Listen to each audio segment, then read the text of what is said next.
स्वागत है आप सभी का एक बार फिर से आपकी अपनी क्लासेस कन्फर्म क्लासेस में। नमस्कार, मैं हूं कन्फर्म क्लासेस से प्रिंस दुबे और बड़े दिनों बाद आज फिर लेके आ गया हूं आपके अपने वन रक्षक, क्षेत्र रक्षक, जेल प्रहरी और सहायक जेल अधीक्षक के लिए मैथ की शानदार सिलेक्शन सीरीज। तो दोस्तों, एक तो समय कम था, उतने समय में मैं उतनी ज्यादा क्लास नहीं कर पाया हूं, कुछ मेरी भी गलती रही है कि यहाँ गर्मी के चलते और बीच में और भी ज्यादा मतलब गैप हो गए, जिसकी वजह से मैं ज्यादा क्लासेस तो इसमें नहीं करा पाया हूँ। लेकिन फिर भी मैंने जो एग्जाम का भी रिव्यू देखा है, जो बच्चों ने रिव्यू बताया है कि कहाँ से क्वेश्चन ज्यादा आ रहे हैं, तो उसके लिए आपके लिए एक बेहतरीन सॉल्यूशन लेके आया हूँ।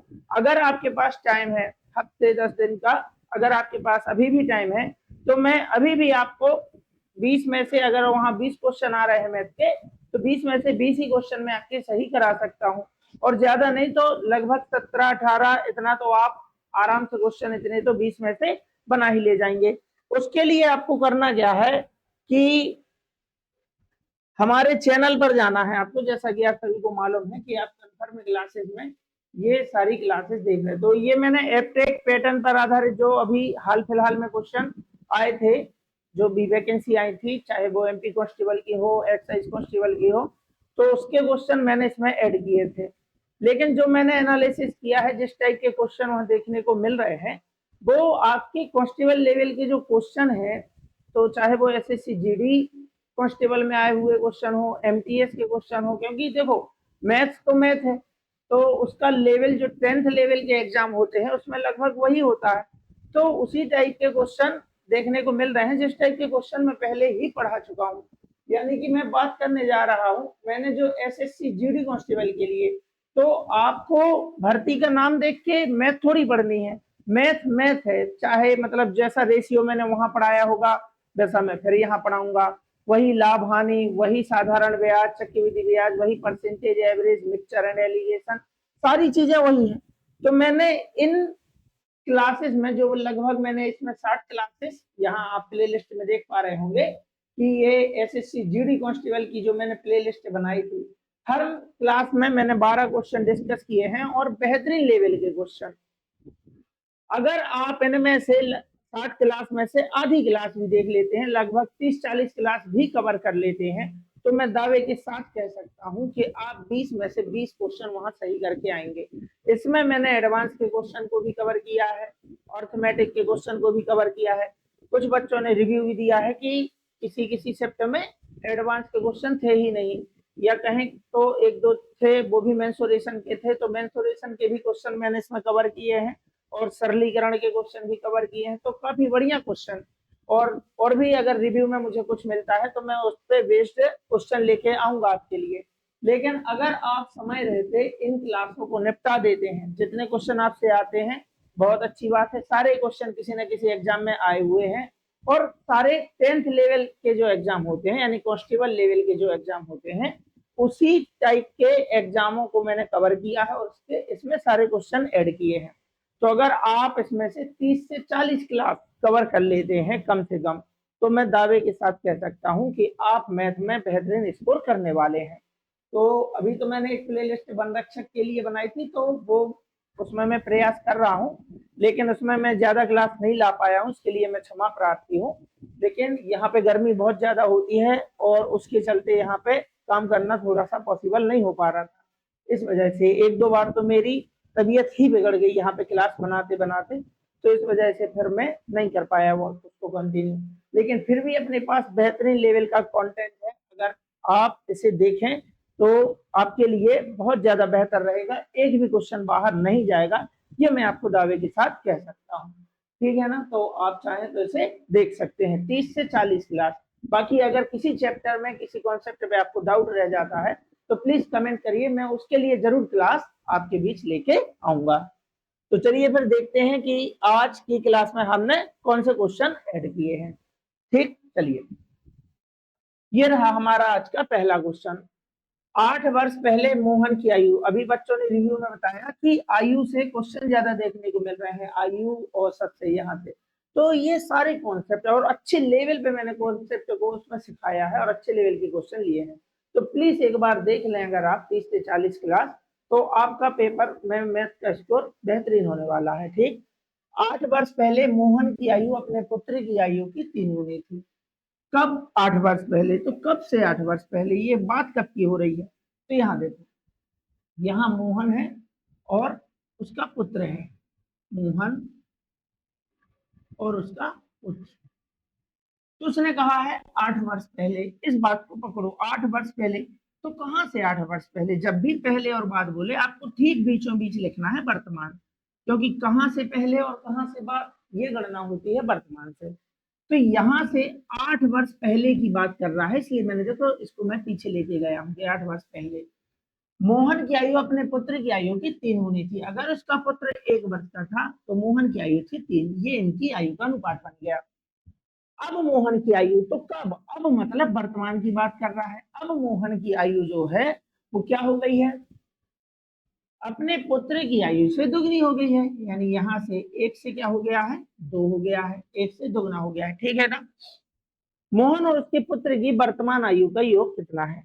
तो आयु वाले कॉन्सेप्ट में जब भी आप इस तरीके का क्वेश्चन देखते हैं तो सीधी सी बात है, कॉन्सेप्ट नहीं है, प्रैक्टिकल भी आप देख सकते हैं कि जैसे आप और आपके पिताजी की बीच में आयु का जो गैप है, या आप और आपके भाई बहन के बीच में, जैसे आप अपने भाई से 5 साल बड़े हैं, तो 8 साल पहले भी आप उससे 5 साल बड़े थे, वर्तमान में भी आप उससे 5 साल बड़े ही कहलाएंगे, और आने वाले समय में भी आप उससे 5 साल बड़े ही रहेंगे। कहने का मतलब, एक बार जो आयु में अंतर क्रिएट हो जाता है ना, वही उम्र भर चलता है। तो यहाँ भी हमारा कॉन्सेप्ट यही रहने वाला है कि इनके बीच का अंतर हमें सिर्फ चेक करना है। तो 3 और 1 के बीच में अंतर है 2 का, और इन दोनों के बीच में अंतर आप देख ही पा रहे होंगे कि कितने का है, 1 का। ये अंतर हमेशा समान होना चाहिए आयु के कॉन्सेप्ट में। तो अभी तो समान है नहीं, तो हम क्या करें, इस 1 को हम 2 बना देंगे। कैसे बनाना है? गुणा करा के, यानी इस 2 का गुणा करा दो आप नीचे, और ऊपर 1 का गुणा कराने से कोई फर्क नहीं पड़ेगा, यानी कि अनुपात वही रहेगा, हमें सिर्फ ये अंतर बराबर करना है।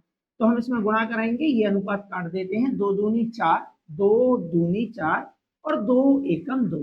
तो वर्तमान का हमारा नया अनुपात तैयार हो गया, 4 और 2, और पहले 3 और 1 था। तो ये अंतर हमेशा, यहाँ आप देख पा रहे होंगे कि अंतर ये हमारा जो है वो समान हो गया। अब उसके बाद वर्तमान से उसने कितने साल पहले की बात कही थी? ये उसने कहा देखो 8 साल पहले, यानी कि यहां से लेके यहां तक का गैप है 8 साल। जबकि हमारे हिसाब से यहां से लेके यहां तक का गैप कितना है? मोहन पहले 3 4 का था, 3 साल का था, अब 4 साल का हो गया है, मतलब कितना बढ़ गया है? सिर्फ 1। यानी यहां से लेके यहां तक वर्ष में डिफरेंस देखें तो 8 साल का है, जबकि अनुपात में देखें तो सिर्फ 1 ही का है। उनके हिसाब से 8 साल पहले, हमारे हिसाब से 1 साल पहले। गुणा चाहिए क्या? मोहन और उसके पुत्र की वर्तमान आयु, तो ये रही वर्तमान 4 और 2, यहाँ पे कितना आ जाएगा? 6, यानी कि हमें बताना है 6, 8 6 48 वर्ष हमारा आंसर हो जाएगा। ठीक है ना? तो जब भी ये आयु का कॉन्सेप्ट आता है, इस टाइप के क्वेश्चन बहुत आ रहे हैं आपके एग्जाम में, तो सिर्फ और सिर्फ अंतर बराबर रखना है। ठीक है ना? तो आंसर है 48 वर्ष। चलिए, 180 मीटर और 240 मीटर लंबी 2 ट्रेनें एक ही दिशा में 54 किलोमीटर प्रति घंटे और 72 किलोमीटर प्रति घंटे की चाल से चल रही है। तेज ट्रेन धीमी ट्रेन को पूरी तरह पार करने में कितना समय लेगी? तो ये अच्छा कॉन्सेप्ट है और लगभग हर एग्जाम में आता है, और मैंने जो जीडी के लिए क्लास बनाई है उसमें इससे भी अच्छे अच्छे लेवल के क्वेश्चन मैंने कराए हैं। तो एक बार जाके प्लीज उसे अगर आप देख लेते हैं तो आपका स्कोर बढ़िया रहने वाला है, ये मैं बार बार बोल रहा हूँ। ठीक है ना? तो जब भी ट्रेन का इस टाइप का कॉन्सेप्ट आता है तो आपको सबसे पहले देखना है, क्या ट्रेन ट्रेन को पार कर रही है? तो उसने कहा है हाँ, ट्रेन से ट्रेन को पार कराना है। जब भी ट्रेन ट्रेन को पार करती है, ट्रेन किसी ट्रेन को पार कर जाए, ट्रेन किसी सुरंग को पार कर जाए, पुल को पार कर जाए, या फिर मतलब किसी खड़ी रेलगाड़ी को पार कर जाए, तो ट्रेन अपनी लंबाई भी चलती है, और जिस ट्रेन को पार कर रही है उसकी लंबाई भी चलती है। यानी इस ट्रेन को चलना पड़ेगा 180 मीटर और 240 मीटर। तो 180 मीटर भी इसको चलना है और 240 मीटर भी चलना है, इसको हमें जोड़ना होगा। तो 240 और 100 340 और 80 और जोड़ेंगे तो यहाँ आ जाएगा 340 और 80 जोड़ेंगे, यहाँ जाएगा 420। यानी हमारी ट्रेन को जो कवर करना है वो 420 मीटर। पहली बात। दूसरी बात, ये ट्रेनें चल रही हैं क्या? हाँ, तो दोनों ट्रेनें चल रही हैं। एक चल रही है 54 किलोमीटर प्रति घंटे की रफ्तार से, एक 72 किलोमीटर प्रति घंटे की रफ्तार से। तो कौन सी ट्रेन और किस दिशा में जा रहे हैं, तो उसने कहा है एक ही दिशा में, एक ही दिशा में। तो जब एक ही दिशा में दो ट्रेनें चलती हैं तो तेज चलने वाली ट्रेन धीमी चलने वाली ट्रेन को पार कर ही जाती है ना। ये बात तो आप जानते ही होंगे। लेकिन करती किस चाल से है, तो जब समान दिशा में चल रहे हैं तो चालें घट जाती हैं। कैसे घट जाती हैं, जैसे ये 50 से चल रही है, पीछे वाली ट्रेन 80 की रफ्तार से आ रही है, तो अगर ये 50 चल रही है और ये भी 50 चलती तो ये कभी एक दूसरे को पार नहीं कर पाते। पीछे वाली ट्रेन 80 चल रही है तो आगे वाली ट्रेन 50 भाग रही है, तो ये सिर्फ पीछे वाली जो ट्रेन वो कितना कवर कर पाई, मात्र 30 किलोमीटर। इसलिए समान दिशा में चालें घट जाती हैं कि अगर ये 80 कदम चलेगी और आगे वाली ट्रेन ने 50 कदम भी कवर कर दिया तो बचा कितना, सिर्फ डिफरेंस बचा 30 कदम का। यानी कि जब समान दिशा में जाते हैं तो चालें घट जाती हैं। तो तेज चलने वाली ट्रेन 72 है, धीमी चलने वाली ट्रेन की चाल 54 है, तो 72 से चल रही है ये 54 से, तो बचा कितना 18। यानी कि तेज चलने वाली जो ट्रेन है वो 18 किलोमीटर प्रति घंटे की चाल से इसको पार करेगी। और पार करना कब कहलाएगा, जब ट्रेन 420 मीटर दौड़ जाएगी। अब हमें दौड़ाना है 420 मीटर, हमारी ट्रेन चल रही है किलोमीटर में, तो इस चाल को हमें मीटर प्रति सेकंड में बदलना होगा। यानी जब हम बड़ी यूनिट से छोटी यूनिट पर जाते हैं तो गुणा कराते हैं छोटी संख्या का यानी 5 का और 18 लिखते हैं नीचे। जब भी आपको चालें बदलना है तो 5 और 18 याद रखना। अगर आप किलोमीटर प्रति घंटे से मीटर प्रति सेकंड में आते हैं तो आप बड़ी यूनिट से छोटी यूनिट पर आ रहे हैं। तो जब छोटी यूनिट पर जाना है तो छोटी संख्या का गुणा करा दो, तो 18 कहाँ लिखेंगे साहब, नीचे लिखेंगे। और जब मीटर प्रति सेकंड से किलोमीटर प्रति घंटे में जाना हो तो मीटर प्रति सेकंड छोटी यूनिट होती है, किलोमीटर प्रति घंटे बड़ी यूनिट होती है। तो छोटी से बड़ी यूनिट पर जाना है तो बड़ी संख्या का गुणा कराना पड़ेगा यानी कि 18 का। तो 5 कहाँ आएगा साहब, नीचे आएगा। ये कॉन्सेप्ट होता है। 18 से 18 कैंसिल हो जाएगा, हमारी चाल हो जाएगी 5 मीटर प्रति सेकंड। कितना जाना है, 420 मीटर जाना है। किस चाल से जाना है, जब भी समय निकालना हो बस ऐसे ही बोलना जो मैं बोल रहा हूँ। 420 मीटर जाना है, किस चाल से जाना है, 5 की चाल से जाना है। मीटर था, नीचे भी मीटर आ गया है, 5 से जाएगा, 5 अट्ठे 40 बच गया 2 हो गया 20, पंचों के 20। हमें जो समय लगने वाला है वो लगने वाला है 84 सेकंड। अगर यहाँ पे एक ही दिशा ना बोल के उसने बोल दिया होता, एक ही दिशा ना बोल के बोल दिया होता विपरीत दिशा, तो विपरीत दिशा में चालें जुड़ जाती हैं। इन दोनों चालों को आप जोड़ते और 5/18 से गुणा करा के इसमें भाग कराते। तो चाहे समान दिशा में जाओ या विपरीत दिशा में, लेकिन अगर ट्रेन ने ट्रेन को पार किया है तो दोनों की लंबाई हमेशा जोड़ना है।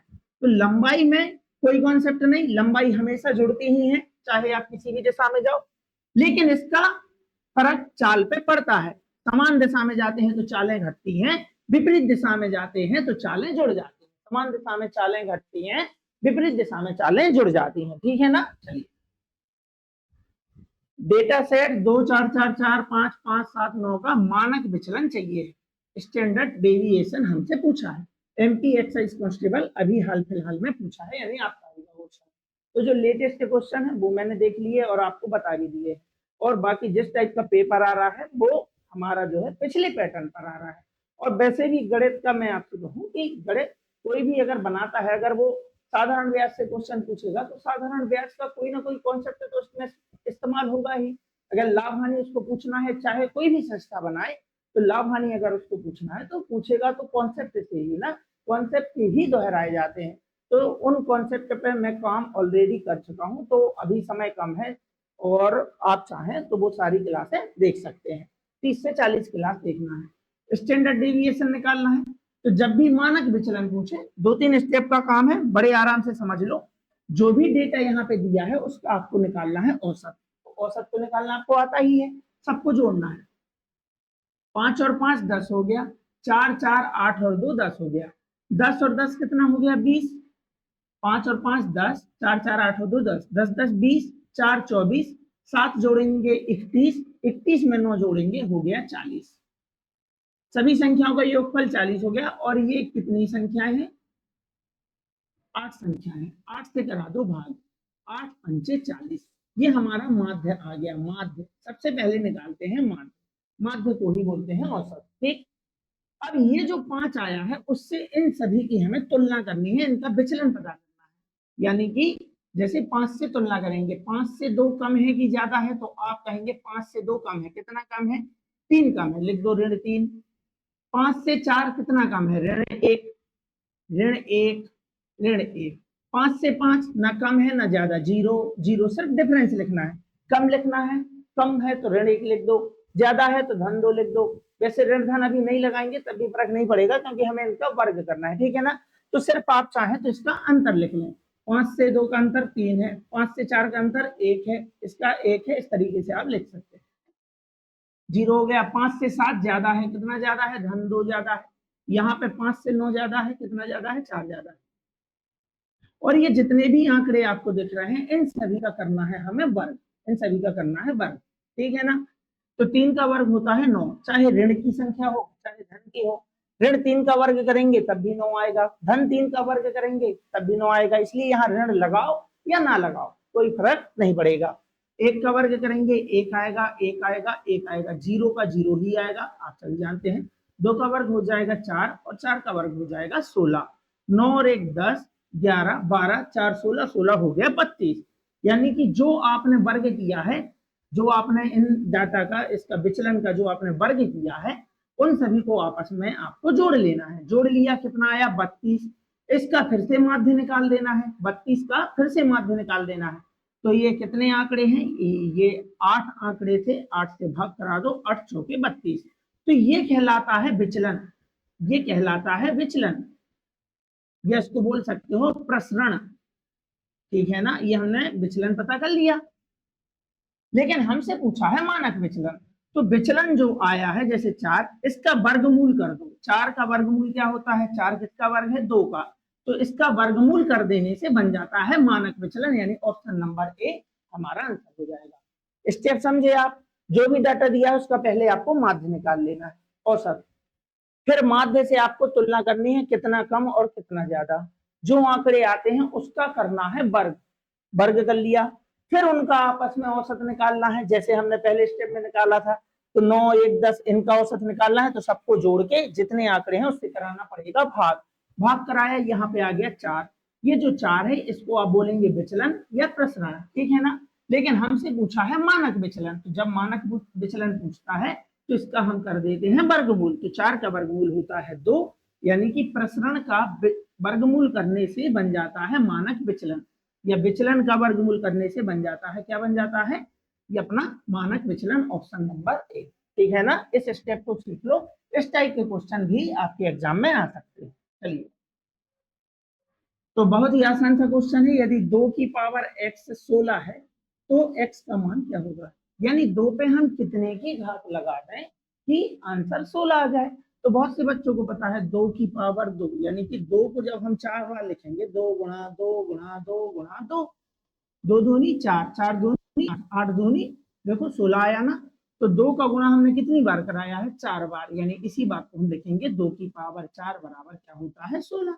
यानी बहुत ही आसान सा क्वेश्चन था। 2 की कितने की पावर लगाई जाए? 4 की पावर लगाई जाए। तो आया है भाई, क्वेश्चन आया है, इसलिए मैंने आपको दिखा दिया है, ठीक है ना। चलिए, एक शहर की जनसंख्या, ये काफी अच्छा क्वेश्चन था। एक शहर की जनसंख्या 15,000 है और प्रत्येक वर्ष 10% की बढ़ोतरी हो रही है। तो अगर हर वर्ष 10%, यहाँ लिखते हैं पहले, इस टाइप के क्वेश्चन में जनसंख्या वाला क्वेश्चन आ जाए और यहाँ लिखना है आपको बाद, क्या वर्तमान है क्या पहले, ये नहीं लिखना, सिर्फ आपको लिखना है पहले और बाद।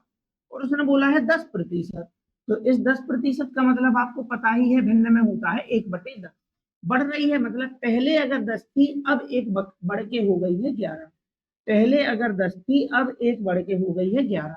और कितने वर्षों की बात हो रही है? 3। तो ये आपको लिखना है 3 बार, 10 से 11 और 10 से 11। इस लाइन से इस लाइन का कोई भी नंबर अगर कटता है तो काट लेना है, लेकिन अभी नहीं कटेगा, जब अलग अलग प्रतिशत होते हैं तब कटता है।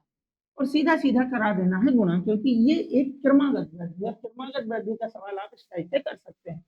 10 का 3 बार गुणा कराना है, मतलब 10 का क्यूब लिखना है 1000। यहाँ 11 का क्यूब आएगा, 11 का घन 1321। तो हमसे क्या पूछा है? 3 वर्षों के बाद अनुमानित जनसंख्या कितनी होगी। कब पूछा है? 3 साल के बाद, बाद पूछ रहा है, मतलब इसकी वैल्यू पूछ रहा है। तो ये हमें बताया होगा। तो पहले उनके हिसाब से थी 15,000, हमारे हिसाब से पहले जनसंख्या थी 1,000, गुणा चाहिए क्या 3 वर्षों के बाद, यानी कि हमें वैल्यू चाहिए है 1321 की। 3 शून्य से 3 शून्य गया, अब हमें कराना है इसका गुणा। गुणा कराएंगे 15 एकम 15, यहाँ एक आएगा, 15 × 45 और 1 46, यहाँ आ जाएगा अपना 4, 15 × 45, 15 एकम 15, यहाँ एक, 15 × 45 और 1 46, यहाँ पे आ गया 4, 15 × 45 और 4 हो गया अपना 49, यहाँ पे आ गया फिर से 4, 15 एकम 15, 4 19, 19,965 आया है हमारा आंसर, 19,965 आया है इससे गुणा कराने से, ठीक है ना। ये तो ऑप्शन में है ही नहीं। तो उसने हमसे पूछा था अनुमानित, अनुमानित मतलब लगभग बताना है। तो 19,900 पहुंच गए, मतलब लगभग लगभग ये 19,000 के पास तो है नहीं, 19,000 से 900 ज्यादा है, तो ये लगभग किसके पास है, ये सबसे ज्यादा पास है 20,000 के। तो इस तरीके का क्वेश्चन भी पूछा है, मतलब बच्चों ने निकाला होगा, गुणा किया होगा यार, 15 एकम 15, 1, 15 × 45, 1 46, 4, 15 × 45 और 4 49 हो गया, 4, 15 एकम 15, 4 19। अब बच्चे देख रहे होंगे कि भाई इसमें तो ऑप्शन में है ही नहीं। तो कई बार क्या होता है कि हम इस टाइप के जो शब्द होते हैं उन्हें नहीं समझ पाते एग्जाम में और हम परेशान हो जाते हैं। तो 19,965 अनुमानित पूछा है, तो अंदाजा में मतलब लगभग किसके पास है, 20,000 के पास है, ठीक है ना। तो ये हमारा आंसर था। चलिए, निम्नलिखित में से त्रिभुज की कौन सी भुजा पाइथागोरस प्रमेय को संतुष्ट करती है। तो देखो, पाइथागोरस प्रमेय यानी ट्रिपलेट से क्वेश्चन नहीं आए, ऐसा हो नहीं सकता। अगर क्वेश्चन आपको ज्यादा रखने हैं मैथ के, तो पाइथागोरस प्रमेय यानी ट्रिपलेट से क्वेश्चन बनना तय है।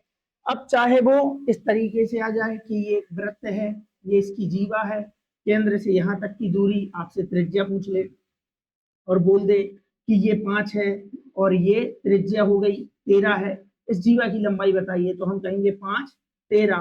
तो यहाँ जो बेस बनेगा वो 12 का बनेगा, क्योंकि ट्रिपलेट होती है 5 12 13। अब यहाँ से लेके यहाँ तक 12 है, तो ये भी 12 होगी, क्योंकि इस जीवा की मध्यिका होती है, ये जो लंबा आप देख पा रहे हैं, तो 12 12 24, यानी कि इस जीवा की लंबाई हो गई 24। तो इस तरीके के ढेरों क्वेश्चन बनते हैं आपके एग्जाम में, लेकिन आप तब बना पाओगे जब आपको ट्रिपलेट याद होगी। और ट्रिपलेट के लिए मैंने इसके लिए भी क्लास बनाई है, लेकिन आप है कि देखने को तैयार है नहीं, इसमें ट्रिपलेट वाली भी क्लास है। अगर आप देखें तो इसमें ट्रिपलेट के लिए भी अपनी क्लास आई थी, लेकिन आप बच्चों ने उसे बिल्कुल भी नहीं देखा है। यहाँ यहाँ आपको मिल जाएगी, ये तो अपनी वन रक्षक के क्वेश्चन हो गए, है ना। ये देखो, ट्रिपलेट के लिए बेहतरीन है, 42 मिनट का आप समय देंगे, 2x पे देख लो, 8x पे देख लो, तो आप ट्रिपलेट बनाना सीख जाएंगे कि ट्रिपलेट बनती कैसी है, और मतलब और बनाते बनाते आपको याद भी हो जाएगी, ये मैं दावे के साथ कह सकता हूँ। लेकिन आप है कि अभी देखना ही नहीं चाहते हैं, अगर एक बार देख लेंगे तो जीवन भर के लिए आप फुर्सत हो जाएंगे इस काम से। तो हमसे पूछा है पाइथागोरस प्रमेय को संतुष्ट करती है, तो मतलब एक आंख से भी अगर इसको देखोगे तो देख ही बता दोगे 3 4 5 ट्रिपलेट है, पाइथागोरस प्रमेय को संतुष्ट करती है, बाकी में कोई दिमाग लगाने की जरूरत है ही नहीं, ठीक है ना। 3 4 5 हमारा आंसर है। कोस 60 डिग्री का मान पूछा है, तो जिसको याद होगा वो बोल देगा C 1/2 होता है। और इसको याद कैसे रखा जाए, तो भाई आप एक लाइन अगर याद कर लेंगे तो बाकी की आप बनाते बनाते आपको याद हो जाएगा। यानी कि पहले आपको लिखना है यहाँ पे साइन, फिर लिख लेना है आपको, यहाँ लिख लेंगे अपन कोस और टेन। 3 लाइन याद कर लो बस, एक लाइन याद कर लो, एक से बाकी की लाइन बन जाती है, फिर बाकी इनके सब अपोजिट होते हैं। यहाँ 0 आएगा, यहाँ 30 आएगा, 30 डिग्री, 45 डिग्री, 60 डिग्री, और ये हो गया अपना 90 डिग्री। यहाँ इसके हम मान लिखने, मतलब एक लाइन को बस याद रखना है, साइन 0 को मान यहाँ पे 0 ही लिखना है, यहाँ लिखना है 1/2, यहाँ पे लिखना है 1/√2 और √3/2, और यहाँ लिखना है आपको 1। एक लाइन अगर आपको याद है तो आप साइन के बाद कोस बना सकते हैं। कैसे बना सकते हैं, अब उस साइड से लिखना स्टार्ट करो, यानी इसको सिर्फ पलटना है। तो यहाँ आ जाएगा 1, यहाँ आ जाएगा √3/2, यहाँ 1/√2 ही आएगा, यहाँ आ जाएगा 1/2, और यहाँ आ जाएगा अपना 0। हो गया, एक लाइन याद कर ली, उसको पलट के लिखना है। अब क्या करना है, ऊपर वाली लाइन में नीचे वाले से भाग कराना है। जीरो में एक से भाग कराएंगे क्या आएगा, जीरो ही आएगा। जीरो में एक से भाग कराएंगे जीरो ही आएगा। 1/2 में 3/2 से भाग कराएंगे 2 से 2 कट जाएगा। ऐसा सीधा सीधा याद रख लेना है। यहाँ आ जाएगा 1/√3। इसके बटे इसको लिखते जाना है। 2 से 2 कैंसिल हो गया, 1 के बटे आ जाएगा √3। √3 से √3 कैंसिल हो जाएगा यहाँ पे, मतलब अब देख पा रहे होंगे इससे ये यहाँ पे कैंसिल हो जाएगा। तो क्या बचेगा यहाँ पे 1/1, और बटे का 1 हमें लिखना नहीं होता है ना। अभी मैं इसको काट इसलिए नहीं रहा हूं ताकि आपको मान इसके दिख जाए। 2 से 2 कैंसिल हो जाएगा। उसी प्रकार से क्या बचेगा √3/1, नीचे का 1 लिखना नहीं है, यानी कि सिर्फ √3, और 1 के बटे 0 लिखेंगे। तो नीचे अगर 0 आता है तो इसको परिभाषित नहीं किया जा सकता है, यानी कि आप इसे लिख देना कि परिभाषित नहीं कर सकते, या इसको लिख देना अनंत, अनंत तक जाएगा, है ना। परिभाषित नहीं किया जा सकता है, इसका कोई मान नहीं होगा। तो बस क्यों 1/0, 0 से मतलब जब भी फ्रैक्शन में नीचे 0 आ जाता है तो वो उसे परिभाषित नहीं कर सकते, ठीक है ना। तो ऐसे आप इसे याद रख सकते हैं। हमसे पूछा है cos 60 डिग्री का मान, ये रहा अपना cos, ये है 60, उसका मान है 1/2, ठीक है ना। तो इसे आपको याद करने का प्रयास करना है। जब सूर्य का उन्नयन कोण 60 डिग्री हो और टावर की छाया 5 मीटर है, टावर की छाया 5 मीटर है, तो टावर की ऊंचाई क्या है। तो पिछली क्लासों में मैंने इससे मतलब लगभग 2 क्वेश्चन में आपको पहले भी करा चुका हूँ। ये अपना टावर हो गया, ये हो गई इसकी छाया, और छाया उसने बता दिया है कितना है 5 मीटर लंबी। यहाँ से यहाँ तक इसकी छाया पड़ रही है, छाया नीचे ही पड़ती है, और उसने इसका हमें कोण बताया है उन्नयन कोण। तो जहां तक इसकी छाया पड़ रही है, अगर वहां से देखा जाए ऊपर की तरफ, तो यहाँ उन्नयन कोण बन रहा है 60 डिग्री का। उन्नयन कोण बन रहा है 60 डिग्री का, है ना। तो अब हमें क्या चाहिए, टावर की ऊंचाई, यानी कि हमें चाहिए है लंब। ये टावर है, इसकी ऊंचाई को ही बोलते हैं लंब। क्या बोलते हैं, लंब। और ये आधार है। तो लंब और आधार का पेयर किस में आता है, साइन कॉस टेन। साइन का मतलब होता है लक, अक, ला। लक मतलब लंब बटे कर्ण, अक मतलब आधार बटे कर्ण, और ला, ला मतलब लंब बटे आधार, लंब बटे आधार।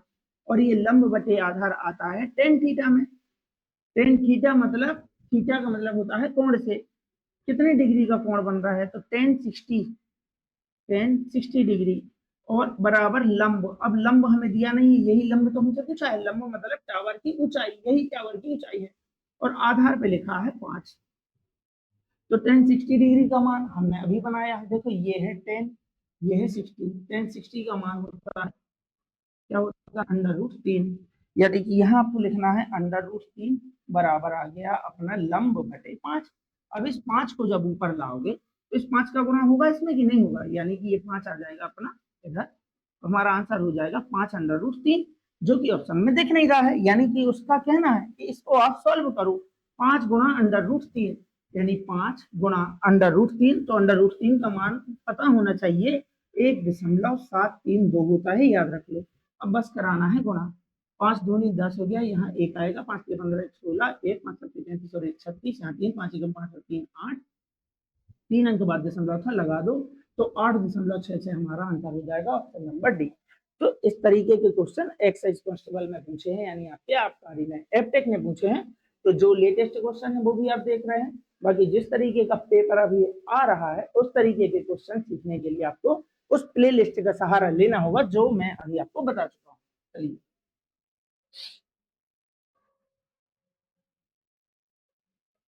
बिक्री कर सहित एक वस्तु का बिक्री मूल्य 1232 रुपए है।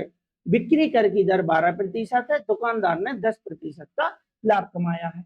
यानी कि दुकानदार ने पहले वस्तु को बेचा है और बेचा कैसे है, लाभ पर। बेचा कैसे है, लाभ पर।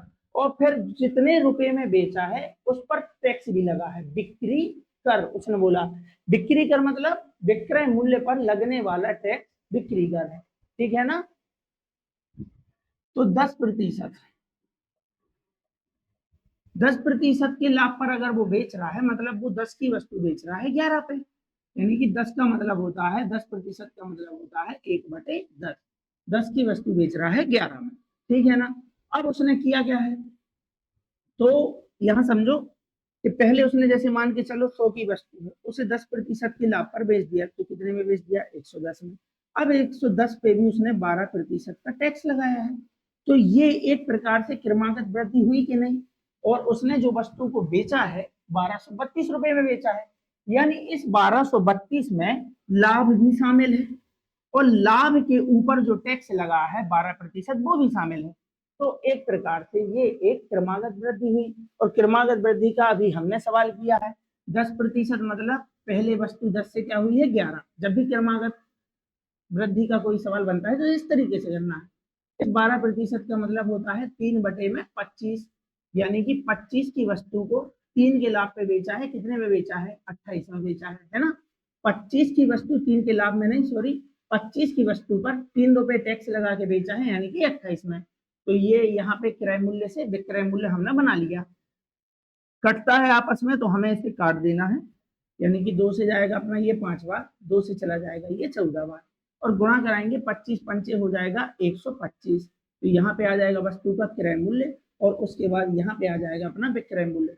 तो 11 चौके 44, 4 11 एकम 11 और 4 15 हो जाएगा, यानी 125 की वस्तु फाइनली बेची गई है 154 रुपए में। ठीक, तो उनके हिसाब से हमें विक्रय मूल्य दिया है, कितना दिया है? 1232। अपने हिसाब से विक्रय मूल्य है 154। हमसे पूछा है क्रय मूल्य, क्रय मूल्य मतलब वस्तु का क्रय मूल्य है 125। ठीक है ना? तो ये क्रमागत वृद्धि थी, इसलिए मैंने आपको इस टाइप से बताया कि पहले उसने 10 से 11 विक्रय मूल्य बनाया है, फिर उस पर टैक्स भी लगाया है, और टैक्स लगा है 12%, मतलब 3/25। 25 पे 3 रुपए का टैक्स लगा है, मतलब वस्तु को बेचा है 28 में। तो क्रमागत वृद्धि का सवाल आप इस तरीके से कर सकते हैं। ठीक, तो 152 से जाएगा, 2 से जाएगा, कितने बार जाएगा? यहाँ पे 15 अट्ठे 120 हो जाएगा, 152 नहीं है, यहाँ पे 154 है, यहाँ पे 154 है। ठीक, तो 4 का पहाड़ा 8 बार करेंगे, 4 8 32, मतलब पहाड़ा में 8 बार पढ़ना है। तो 150 का पढ़ेंगे तो 15 अट्ठे 120, यानी 150 का पहाड़ा 8 बार पढ़ेंगे तो 1200 आएगा, और 4 8 32, यानी 154 एकम, 154 अट्ठे 1232 हो जाएगा। 125 गुणा 8 कराएंगे तो 100 अट्ठे 800, 25 अट्ठे 200, 1000 हमारा आंसर हो जाएगा, ऑप्शन बी। तो ये काफी बढ़िया क्वेश्चन है एक हिसाब से देखा जाए, क्योंकि इसमें लाभ भी है और टैक्स भी है, तो लाभ और टैक्स वाला क्वेश्चन आप इस तरीके से करेंगे। चलिए, दो शुतुरमुर्ग, आसान सा क्वेश्चन है, बहुत से बच्चे बना ले जाएंगे। दो शुतुरमुर्ग हैं और दौड़ रहे हैं, यदि दूसरा शुतुरमुर्ग 2 घंटे में 60 किलोमीटर जाता है। अब ये 2 घंटे में 60 किलोमीटर जाता है, ये कोई बात है? तो इसकी चाल क्या हुई? चाल होती है 1 घंटे में चली गई दूरी। चाल होती है 1 घंटे में चली गई दूरी, कि आप 1 घंटे में कितने किलोमीटर जा रहे हैं? अरे भाई, 2 घंटे में 60 किलोमीटर, तो 1 घंटे में 30 किलोमीटर, देखिए उसकी चाल है 30 किलोमीटर। और ये किसकी चाल है? तो दो शुतुरमुर्ग की चालों का अनुपात हमें दिया है, पहले का है 3 और दूसरे की चाल है 5। ये पहला है, ये दूसरा है, तो उनके हिसाब से 30 है चाल, हमने यहाँ से चाल निकाल ली। दूसरा शुतुरमुर्ग 2 घंटे में 60 किलोमीटर, तो 1 घंटे में 30 जाएगा, ये इसकी चाल है। दूसरे शुतुरमुर्ग की चाल है 30, अपने हिसाब से है 5, दूसरे की पूछी है पहले की चाल, और पहले की चाल है 3, 5 से जाएगा, 5 30, 6 30, 18। तो पहले शुतुरमुर्ग की चाल क्या है? 18 किलोमीटर प्रति घंटे। ठीक है ना? तो बहुत आसान सा क्वेश्चन था। चलिए, ए बी से 25% कम है, जबकि सी डी से 20% अधिक है। ये बढ़िया क्वेश्चन था, ये बढ़िया क्वेश्चन देखने को मिला है। अगर आप कर सकते हैं तो वीडियो को रोक के करिए। चलिए, तो ए कौन कौन है भाई? हमारे पास ए है और बी है। पहले इतनी बात सॉल्व करते हैं। तो ये अनुपात का क्वेश्चन है एक प्रकार से देखा जाए, तो अनुपात आपस में आपको कनेक्ट करना है। पहले 3 अनुपात की वैल्यू निकालेंगे, फिर चौथे अनुपात की हम बात करेंगे। ए बी से 25% कम है। 25% का मतलब हम सभी जानते हैं कि 1/4। किससे? बी से। बी से जिससे बोलता है भिन्न में नीचे वाली संख्या उसी की होती है, इसमें बोला है बी से, तो बी हो गया 4, यानी बी अगर 4 है और 4 से ये 1 कम है, मतलब 3 है। तो ये ए और बी का मामला यहाँ पे सॉल्व हो गया, अनुपात हमने बना लिया। जबकि सी डी से 20%। अब यहाँ सी और डी का कॉन्सेप्ट आ गया, तो पहले हमें ए और बी से लिंक करना है, जहां ए और बी की साथ में बात हो रही है उसकी बात करो। तो सी और डी ये अलग से आएगा, अभी इसको हम छोड़ते हैं। यदि डी ए से, यानी कि ए का रिलेशन किसके साथ है, डी के साथ, तो यहाँ हम डी लिख लेंगे और ए और डी के साथ उसके डील कर देंगे। तो डी ए से 25% मतलब 1/4 कम है। कौन, डी, किससे, ए से। तो अगर ए 4 है, अगर ए 4 है तो डी कम है, कितना कम है, 4 से 1 कम करेंगे, यहाँ आ जाएगा 3। पहले हम इतनी बात सॉल्व कर लेते हैं, इतनी बात सॉल्व कर लेते हैं। तो हमें 3 लोगों के अनुपात मिल जाएंगे, ए बी और डी के। भाई हम यहाँ ए बी सी डी पढ़ने थोड़ी आए हैं कि ए बी और उसके बाद सी ही आएगा। भाई डी भी आ सकता है, अगर ये किसी व्यक्ति के नाम होते तो उसका थोड़ी ना कोई क्रम होता है। तो हमें जैसे अनुपात बनाने आते हैं हम उस तरीके से कर लेंगे। अब ए को हमें यहाँ पे बराबर करना है, तो या तो आप फिल करने वाली मेथड के साथ जा सकते हैं, नहीं तो आपको जो मैंने सिखाया आप उससे जा सकते हैं कि ए को हमें क्या करना पड़ेगा, बराबर। ए ऊपर 3 बता रहा है, नीचे 4, तो क्या किया जाए, ऊपर इस 4 का गुणा और नीचे की लाइन में इस 3 का गुणा करा दीजिए। 3 का गुणा हो रहा है, 3 तिया 9, 3 चौके 12, 4 तिया 12 लिख गया है और 4 चौके 16। तो ये हमारे अनुपात तैयार हो गए डी ए और बी के। अब उसके बाद और कौन सी बात दी थी, तो एक लाइन हम छोड़ के आए थे, सी और डी का कनेक्शन है। तो कहाँ है भाई डी, ये रहा हमारा डी, इसके साथ कनेक्शन होने वाला है, किसका कनेक्शन होने वाला है, सी का। तो यहाँ पे सी और डी की डील कर देंगे हम। यहाँ पे आपको याद रखना है कि यहाँ सी और डी, सी डी से 20% अधिक है। 20% का मतलब होता है 5, किससे, डी से, नीचे वाली संख्या डी है। डी अगर 5 है तो 5 से 1 अधिक सी है, सी के नीचे मैंने यहाँ पे लिखा है 6। और बस जिस तरीके से हमने यहाँ इसको बराबर किया था उसी तरीके से फिर से बराबर कर लेंगे। ऊपर की लाइन में 9 दिया है, नीचे की लाइन में 5 दिया है, इस 9 और 5 को अगर हमें बराबर करना है तो ऊपर कराएंगे इस 5 का गुणा और नीचे की लाइन में करा देना है इस 9 का गुणा। 9 ही 6 हो गया यहाँ पे 54 और 9 5 हो गया 45। अब बाकी ऊपर गुणा होना है, 5 नाम 45 बराबर हो गया, 12 पंचे हो जाएगा यहाँ पे 60 और 16 पंचे हो जाएगा 80। अब हमें ये मिल गए सारी चीजों के अनुपात। हमसे पूछा क्या है, हमसे पूछा है बी और सी के बीच का संबंध, यानी कि बी और सी का अनुपात हमारे पास है, बी अनुपात सी है। ये रहा बी, बी की लाइन में लिखा है 80, यानी बी की वैल्यू 80 है और ये अपना सी, और सी की वैल्यू होने वाली है 54। तो ये इनके अनुपात हैं और हमें एक भी ऑप्शन अनुपात में नहीं दिख रहा है, यही सबसे बड़ा ट्विस्ट है, ठीक है ना। यहाँ हम काट तो लेंगे इसे आसानी से, 2 से जाएगा अपना ये 40 बार और 2 से चला जाएगा अपना ये 27 बार, ठीक है ना। तो 40 और 27 देख के हम हो सकता है यहाँ पे लगा दें कि भाई 40 27 40 27 इस तरीके से, तो गलती हो जाएगी क्योंकि यहाँ पे दिया है बराबर में। तो बी अनुपात सी बोलो या बी बटे सी बोलो, बी अनुपात सी बोल दूं या बी अनुपात की जगह मैं बटे में भी तो लिख सकता हूँ, इसी बात को मैं अनुपात में भी, अनुपात से फ्रैक्शन में लिख सकता हूँ, भिन्न में, बी बटे सी। तो बी की वैल्यू कितनी आई है 40, सी की वैल्यू कितनी आई है 27। अब इसे हमें बराबर में बनाना है, तो भाई पक्षांतर कर दो, इस 27 के साइड लाओगे तो बन जाएगा 27 बी, इस सी को ऊपर लाओगे, एक लाइन में ला है तो यहाँ आ जाएगा 40 सी। किस ऑप्शन में दिखता है 27 बी बराबर 40 सी, ऑप्शन नंबर ए।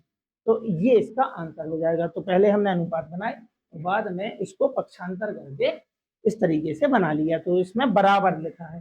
तो जल्दबाजी में हमें ये नहीं कर देना है कि भाई 27 सी 40 बी जो भी है तो बराबर में दिया है, तो हमें मालूम होना चाहिए कि ये अनुपात से हम बराबर में बनाते कैसे। जैसे बराबर से अनुपात बनाते हैं वैसे ही अनुपात का रिवर्स कर दो आप तो वो बराबर में आ जाते हैं, ठीक। और ये रहा हमारा आज का लास्ट क्वेश्चन। सुरेश, परवीन और अभिषेक की आयु के बीच का अनुपात 4 7 8 है। आसान सा क्वेश्चन है। यदि परवीन और अभिषेक, किसकी बात कर रहे हैं, परवीन और अभिषेक, बीच वाले परवीन का अनुपात है, ये अभिषेक का है, के बीच आयु का अंतर 12 है, तो उनके हिसाब से परवीन और अभिषेक के बीच आयु का अंतर 12 है। हमारे हिसाब से देखो, परवीन 7 वर्ष की है, अभिषेक 8 वर्ष का है, इनके बीच अंतर कितने का है, 1 का है, हमारे हिसाब से 1 का है। होना चाहिए क्या, सुरेश और परवीन की आयु के बीच का अंतर कितना है, ये है सुरेश की परवीन, सुरेश और परवीन के बीच की आयु का अंतर है 3, यानी 3 की वैल्यू चाहिए, 12 हमारा आंसर हो जाएगा बिना कहीं चलाए। तो ये हमारे आज के 12 क्वेश्चन थे। तो ये तो मैं आपके बीच ला ही रहा हूँ, लेकिन अगर आपको कम, आपके पास समय कम है, तो आप एक दिन में 2-2 वीडियो, 3-3 वीडियो देख के भी आप अपना स्कोर अच्छा कर सकते हैं। विश्वास मानिए, एक भी क्वेश्चन बाहर नहीं जाएगा। तो उसे जाके आप देख लें, आपके लिए बेहतर रहेगा और आप आने वाला एग्जाम बेहतरीन तरीके से उड़ा पाएंगे। तो चलिए फिर इसी तरीके से मेहनत करते रहिए, निश्चित तौर से आपकी मेहनत रंग लाएगी और आप अपने सपनों को साकार कर पाएंगे। तो चलिए फिर मिलते हैं किसी और अगली क्लास में। तब तक के लिए आप सभी का बहुत बहुत धन्यवाद। सभी को राधे राधे, जय श्री महाकाल।